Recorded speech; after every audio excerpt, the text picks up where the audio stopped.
Hello guys, welcome to ghostly story time. I hope you all are fine. तो आज की पहली story शुरू करते हैं। मेरे दादा दादी का घर ये 2019 में हुआ था, जब मैं 11 साल का था। मेरे दादा दादी पोर्टलैंड रीजन के बाहरी इलाके में एक बड़े विक्टोरियन स्टाइल्ड घर में रहते हैं। इमारत 1800 के दशक के अंत में बनी थी, इसलिए इसमें क्लासिक पुरानी इमारत का लुक है। मैं और मेरा परिवार बेलिंघम वाशिंगटन के पास अपने घर से कभी कभी वहां जाते हैं, और उस साल सितंबर के शुरुआत में मेरे परिवार ने फैसला किया कि वो मेरे दादा दादी से मिलना चाहते हैं। मैं अपने दादा दादी से मिलने के लिए एक्साइटेड था, लेकिन घर जाने के लिए इतना नहीं। उस समय तक उस घर में कुछ भी गैर मामूली नहीं हुआ था। केवल एक चीज जो मुझे डराती थी वो थी कि मैं डर जाता था, खासकर अगर मैं अकेला होता। पहले दिन जब हम वहां गए तो कुछ भी गैर मामूली नहीं हुआ। मेरे दादा दादी और मैंने अपना सालाना क्लू, एक मर्डर मिस्ट्री बोर्ड गेम खेला। हमने रात का खाना खाया और बस इतना ही। लेकिन जब मैं उस रात सोने गया तो मुझे नहीं पता था कि कल कुछ भी रेगुलर नहीं होगा। जब मैं अगले दिन उठा तो मैं एक्साइटेड था, क्योंकि मैं सी हॉक्स का बहुत बड़ा फैन था और आज उनके सीजन का पहला गेम होने वाला था। बाहर गर्मी थी, इसलिए मेरे कमरे में, जो तीसरी मंजिल पर 2 कमरों में से एक था, मैंने खिड़की खोली और पंखा चालू किया ताकि सारी गर्म हवा बाहर निकल जाए। उस दिन बाद में मेरे पिताजी मेरे कमरे में आए और कहा कि वो और बाकी सभी लोग टहलने जा रहे हैं। मैंने सर हिलाकर स्वीकार किया। मैं अपने टैबलेट स्क्रीन पर चल रही सी हॉक्स गेम पर चिपका हुआ था। फिर वो चले गए और अपने पीछे दरवाज़ा बंद कर लिया। उसके बाद जो हुआ उससे मैं आज भी डर जाता हूँ। लगभग 10 मिनट बाद मैंने सुना कि मुझे लगा कि मेरी माँ नीचे से चिल्ला रही है, कुछ हद तक नाराज होकर। मैं खड़ा हुआ और खिड़की के बगल में लगे पंखे को बंद कर दिया ताकि सुन सकूं कि क्या मेरी माँ वाकई मुझे बुला रही है या मेरा दिमाग मेरे साथ चाल चल रहा है। फिर मैंने फिर से सुना, मेरी माँ डेफिनेटली मेरा नाम पुकार रही थी। मैंने दरवाज़ा खोला, निराश होकर कि मैं खेल का हिस्सा मिस कर रहा था, और नाराज़ होकर चिल्लाया, हाँ। जब कोई जवाब नहीं मिला तो मैं तीसरी मंजिल की सीढ़ियों से नीचे फिर से चिल्लाया, हाँ। फिर मेरी माँ ने वापस बुलाया और कुछ ऐसा कहा, मैं तुम्हें ये दिखाना चाहती हूँ या ऐसा कुछ। मैं वास्तव में समझ नहीं पाया वो क्या कह रही थी। नाराज, लेकिन अपनी माँ को अनदेखा नहीं करना चाहता था। मैं जल्दी से सीढ़ियों से नीचे दूसरी मंजिल पर चला गया। तुम कहाँ हो? मैंने पुकारा। वास्तव में नहीं जानता था कि वो कहाँ है। यहाँ, उसने कहा। ऐसा लग रहा था कि ये पहली मंजिल से आ रही थी, लेकिन कुछ गड़बड़ थी। उसकी आवाज़ बहुत दबी हुई और अजीब लग रही थी। मैंने इसे सिर्फ अपने डर के कारण टाल दिया, इसलिए मैं पहली मंजिल पर चला गया। अब थोड़ा डर भी लग रहा था। माँ, मैंने कहा। कोई जवाब नहीं मिला। मैंने लगभग हर कमरे की तलाशी ली और वहाँ कोई नहीं था। अब सिर्फ एक कमरा बचा था, बेसमेंट। वैसे तो मैं नीचे नहीं जा सकता था, इसलिए मैं सीढ़ियों की ओर वापस जाने लगा। तभी अचानक बेसमेंट का दरवाज़ा खुला। मैं चिल्लाया, घूम गया, वहाँ कोई नहीं था। फिर मैंने बेसमेंट की सीढ़ियों से नीचे आते हुए लोगों के कदमों की आवाज़ सुनी। कोई तो ज़रूर था। फिर मैंने अपनी माँ को फिर से कहते सुना, यहाँ। उसी अजीब दबी हुई आवाज़ में मेरी रीढ़ की हड्डी में सर्दी सी दौड़ गई। कुछ तो ज़रूर ठीक नहीं था। मैं मुड़ा और जितनी तेज़ी से भाग सकता था भागा, और सीढ़ियों से दूसरी मंजिल पर पहुंच गया। मैं रसोई से होते हुए तीसरी मंजिल तक जाने वाली संकारी सीढ़ियों पर पहुंचा। फिर मैं डर के मारे वहीं रुक गया। सीढ़ियों के ऊपर एक छाया जैसा व्यक्ति था, जिसका कोई चेहरा नहीं था, और वो मेरी माँ की आवाज़ में कह रहा था, यहाँ। मैं ज़ोर से चिल्लाया और खुद को सीढ़ियों से नीचे फेंक दिया और सामने के दरवाजे से बाहर निकल गया। फिर मैं पेड़ों के पास बाहर इंतज़ार करता रहा और हर 2 सेकंड में अपने कंधे पर नज़र डालता रहा, जब तक कि मेरा परिवार आखिरकार अपने सैर से वापस नहीं आ गया। जब मैंने उन्हें बताया कि क्या हुआ था, तो पहले तो उन्होंने मेरी बात पर यकीन नहीं किया, लेकिन जब मैंने देखा कि मैं रो रहा था और वाकई घबराया हुआ दिख रहा था, तो उन्होंने मुझसे कहा कि उन्हें मेरी बात पर यकीन है। मुझे नहीं पता था कि वो सच कह रहे थे या वो बस मुझे दिलासा देना चाहते थे, लेकिन किसी भी तरह से मैं उस इमारत में नहीं सो सकता था। उनके साथ करीब 10 मिनट तक आर्ग्यूमेंट करने के बाद मैंने फ़ैसला किया कि अगर मैं उस रात अपने माता पिता के साथ सोऊं तो मुझे ज़्यादा आराम मिलेगा। ये घटना आज भी मुझे परेशान करती है। मैं अब शायद ही कभी उस घर में अकेले कमरे में सो पाता हूँ। तो गाइज़, ये थी आज की पहली स्टोरी। अब चलते हैं अपनी दूसरी स्टोरी की तरफ। उस अस्पताल में कुछ बहुत गलत हो रहा था। मेरा जन्म और पालन पोषण मैपलवुड पेनिसिल्वानिया नामक एक छोटे से शहर में हुआ था। ये ऐसी जगह थी जहाँ हर कोई एक दूसरे को जानता था और जीवन सिंपल था। मेरे पिता एक मैकेनिक थे और मेरी माँ शहर में एकमात्र किराने की दुकान चलाती थी। हमारे पास ज़्यादा कुछ नहीं था, लेकिन हमारे पास एक दूसरे का साथ था और यही काफ़ी था। बड़े होते हुए मैं किसी भी दूसरे बच्चे की तरह ही था, क्यूरियस, हमेशा अपने घर के पास के जंगल की खोज करता, यहाँ वहाँ मुसीबत में पड़ जाता। लेकिन जो चीज़ मुझे सबसे ज़्यादा पसंद थी वो थी शहर के बूढ़े लोगों द्वारा बताई जाने वाली कहानियाँ, ज़्यादातर भूत प्रेत की कहानियाँ। भूतिया घर, जंगल में रहने वाले जीव, इस तरह की चीज़ें, मुझे उन्हें सुनना बहुत पसंद था, लेकिन मैंने कभी उनमें से किसी पर भी विश्वास नहीं किया।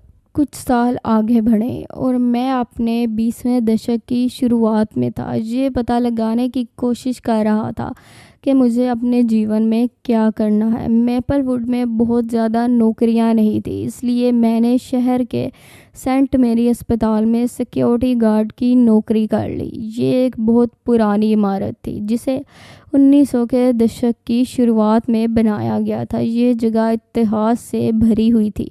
ये पक्का है, दीवारें रहस्य की बातें करती हुई लगती थीं और कभी कभी देर रात को आप हाली हॉल में अजीबोगरीब आवाज़ें सुन सकते थे। हालांकि मैंने इस पर ज़्यादा ध्यान नहीं दिया। मुझे लगा कि ये सिर्फ इमारत के ढहने या शायद चूहे के इधर उधर भागने की आवाज़ है।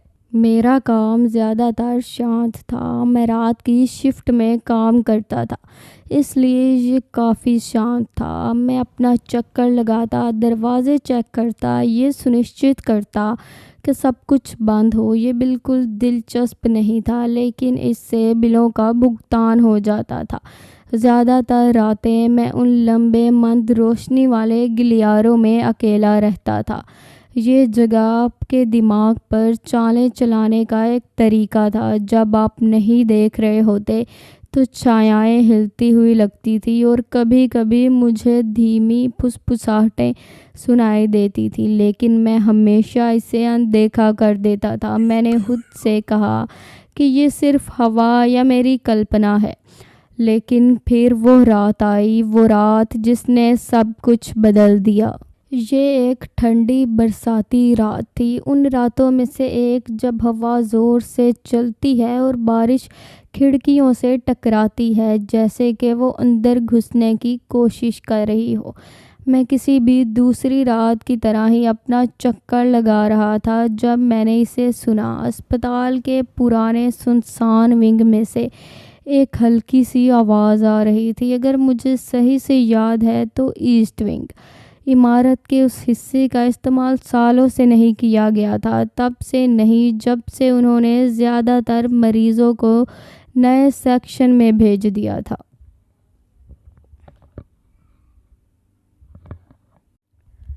पहले तो मुझे लगा कि ये सिर्फ हवा है, लेकिन जैसे जैसे मैं करीब गया मुझे एहसास हुआ कि ये कुछ और है। ये पैरों की आवाज़ की तरह लग रहा था, धीमी और खींचती हुई, जैसे कोई फर्श पर घसीट रहा हो। मेरा दिल मेरी छाती में धड़कने लगा, लेकिन मैंने खुद से कहा कि शायद ये कोई बेघर व्यक्ति है जो किसी तरह अंदर घुस आया है। ये पहली बार नहीं होगा। मैं गलियारे में शोर का पीछा करता रहा। मेरी टॉर्च मुश्किल से अंधेरे को ची रही थी। हवा ठंडी थी, जितनी ठंडी होनी चाहिए थी उससे ज़्यादा ठंडी, और एक गंध थी जैसे कुछ सड़ा हुआ हो। जब मैं कोने पर मुड़ा तो मैंने उसे देखा। वो गलियारे के अंत में खड़ी थी, उसकी पीठ मेरी ओर थी। उसने अस्पताल का गाउन पहना हुआ था जैसा कि वो मरीज़ों को देते हैं, लेकिन कुछ गड़बड़ थी। उसके पैर बिल्कुल गलत थे, वो पीछे की ओर मुड़े हुए थे, इस तरह से मुड़े हुए थे जो संभव नहीं होना चाहिए था। मैं दंग रह गया, मेरा दिल गले में आ गया। एक पल के लिए मुझे लगा कि ये सिर्फ लाइट की चाल है, ये शायद मैं कुछ गलत देख रहा था, लेकिन फिर वो पलट गई।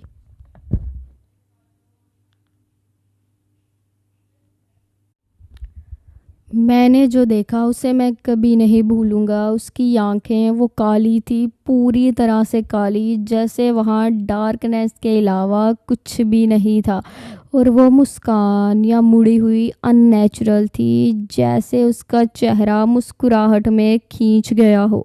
लेकिन सबसे खराब हिस्सा वो तरीका था जिससे वो चली थी। वो चली नहीं थी, वो दौड़ी थी।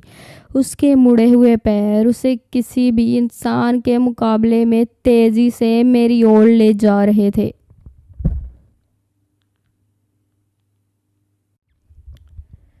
मैंने नहीं सोचा, मैं बस मुड़ा और भाग गया। मैं उसे अपने पीछे सुन सकता था। वो भयानक मुड़े हुए पैर फर्श पर पटक रही थी, लेकिन आवाज़ गलत थी, जैसे हर कदम पर हड्डियां टूट रही हों। मैं दौड़ते हुए, ऊपर से रोशनी टिमटिमा रही थी और मैं महसूस कर सकता था कि वो मेरे करीब आ रही है। उसकी सांसें मेरी गर्दन पर ठंडी पड़ रही थी। मैं पीछे मुड़कर देखना चाहता था, ये देखने के लिए कि वो कितनी करीब है, लेकिन मुझे पता था कि अगर मैंने ऐसा किया तो मैं वहाँ से बाहर नहीं निकल पाऊँगा।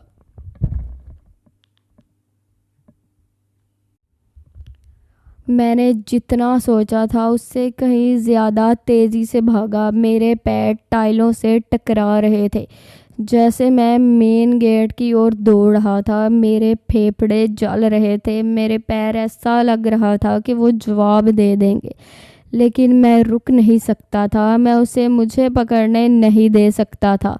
जैसे ही मैं दरवाजे पर पहुंचा, मैंने एक चीख सुनी, एक ऊंची हून जमा देने वाली चीख जो ढलान में गूंज उठी। मुझे नहीं पता कि ये उसकी थी या मेरी, लेकिन ये मुझे उन दरवाज़ों से बाहर धकेलने और ठंडी रात में बाहर निकालने के लिए काफ़ी थी।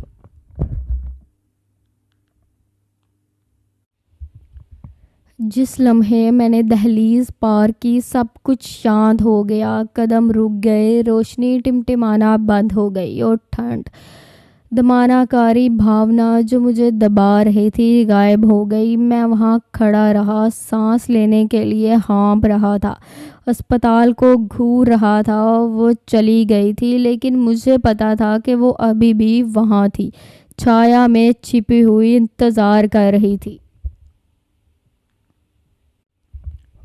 मैंने अगली सुबह नौकरी छोड़ दी, अपने बॉस से कहा कि मैं अब यहाँ काम नहीं कर सकता, और मैंने अपना सामान पैक किया और मेपलवुड वापस चला गया। मैंने कभी किसी को नहीं बताया कि उस रात क्या हुआ, सच में नहीं। मेरा मतलब है, कौन मुझ पर विश्वास करेगा, लेकिन मैं कर सकता हूँ। मुझे अभी भी उसकी नज़र मुझ पर महसूस होती है, अब भी, जैसे वो देख रही हो, वापस आने के लिए सही पल का इंतज़ार कर रही हो। मैं अब ज़्यादा शहर वापस नहीं जाता, और जब भी संभव हो मैं अस्पतालों से दूर रहता हूँ। लेकिन कभी कभी जब हवा ठीक से चलती है या जब मैं रात में अकेला होता हूँ तो मैं उसके बारे में सोचता हूँ। मैंने जो देखा उसके बारे में और इस बारे में कि मैं उस अस्पताल से कभी बाहर ना निकल पाने के कितने करीब आ गया था। और मुझे आश्चर्य होता है कि क्या वो अभी भी वही है, उन हॉलों में भटक रही है, अपने रास्ते में आने वाले अगले बेचारे का इंतज़ार कर रही है। तो गाइज़ ये थी आज की स्टोरीज़। अगर आपको स्टोरीज़ अच्छी लगी हैं तो इस वीडियो को लाइक करें और मेरे चैनल को सब्सक्राइब करें और अपनी अपनी स्टोरीज़ मुझे ईमेल करें।